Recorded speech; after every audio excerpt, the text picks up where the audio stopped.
Yes, the real media.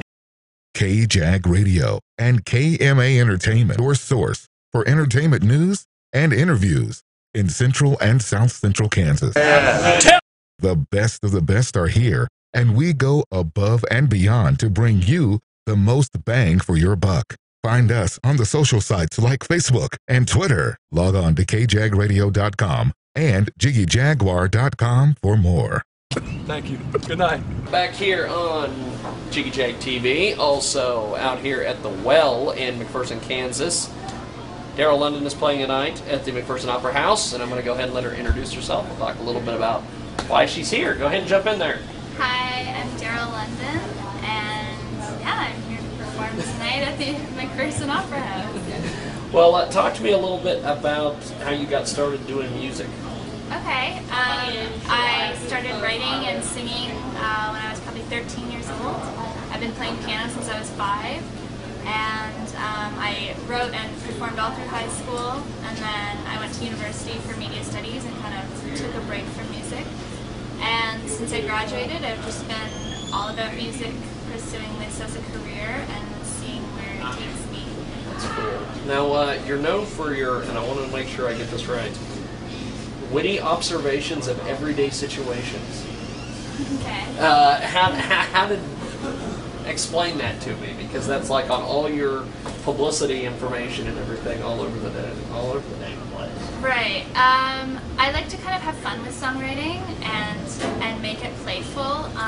And I find that relationships, even kind of the weird or bad parts of them, when you reflect on them, they can be kind of funny. So I like to just sort of see the humor in things and reflect that in my music. Now, talk to me about My Piano. It was released, what, 2007?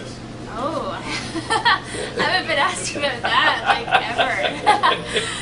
Yeah, that was my first EP.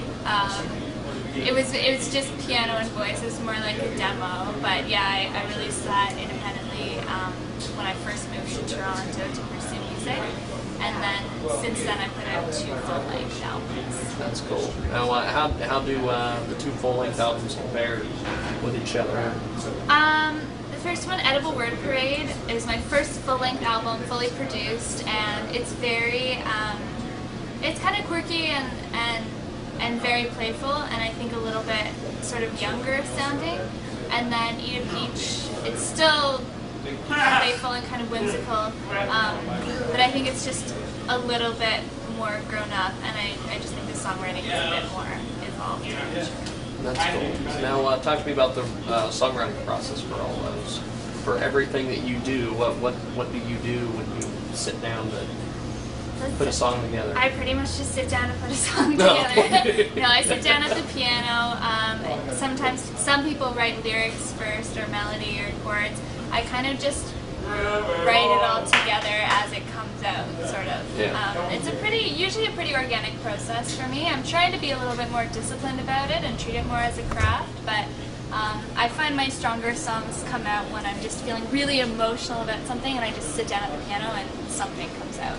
That's cool. Now, you've played all over the place. What have been some of the more interesting places you've gone on the tour? And I've been really lucky that I've been able to tour North America. I've played in New York and LA and Boston and Toronto. I play a lot. I'm from Canada. But I spent a lot of time in the Midwest, and I really like it. I find that people are generally receptive to arts and culture and really supportive, and it's really nice, which I appreciate. So yeah, I play a lot of performing arts centers and a lot of colleges also, which I enjoy. That's cool. Now, in 2010, I understand you were up for an award or nominated for, what was it, you performed with the Lilith Fair in Toronto, is that? Yeah, so Lilith Fair kind of took a 10-year hiatus, and then they brought it back in 2010, and they had a contest for local and emerging artists to perform at most of the stops, I think. So for Toronto, I was chosen to be that artist, which is cool. Really awesome. Yeah. That's cool. Now, you were chosen as a needle in the haystack artist by Our Stage. What exactly is that? Well, our stage, it's kind of a cool website where artists put up their music and then it gets, it's kind of like a charting system but for independent artists. And so yeah, they just did this thing with MTVmusic.com, I believe, where they would highlight one of their artists and kind of feature them for the month, I believe. So that's cool. I was chosen for one of those features. That's cool. So where were you when you heard about that? Oh gosh, I don't remember. Now in 2010, you got Best Pop award from on the Independent Music Award. For yeah, Best the Pop. Toronto Independent Music Awards. That was really cool. It's kind of like Toronto's version of an award show, and it's just really fun, and it's really cool that they recognize, you know, local artists who are getting some traction at that stage. So yeah, that was really awesome. That's cool. Now, how do you do with your social networking? What are you using Facebook and Twitter and all these things?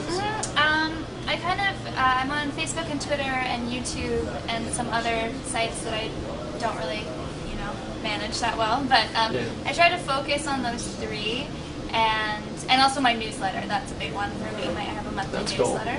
But yeah, I really love to interact with my fans. It doesn't feel like work or a chore that like, oh, I need to post something on Facebook today. It's just kind of sharing little pieces of my life with people who support me, and then I like to hear, you know, things about their lives too. So it's just a really great way to stay in touch. Now, you were featured in a list of extraordinary women by the Huffington Post.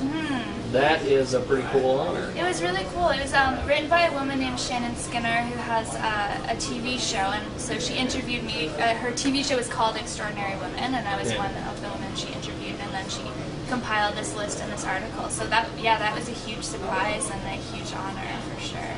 That's cool. Well, what are some of the other places you're going to be performing? I know you're doing the gig here in McPherson tonight. Yeah.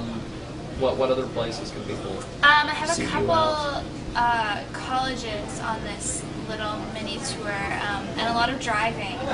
I'm playing at the Northeast Technical College in Green Bay, Wisconsin, and then University of St. Thomas in St. Paul, Minnesota. Wow. So, yeah, so it should be fun. That's cool. Well, I appreciate you doing this. Thank you so so much. And how do we find you on the internet? What's the best spot? DarylLondon.com is my website, and then Facebook.com/DarylLondon and Twitter.com/DarylLondon.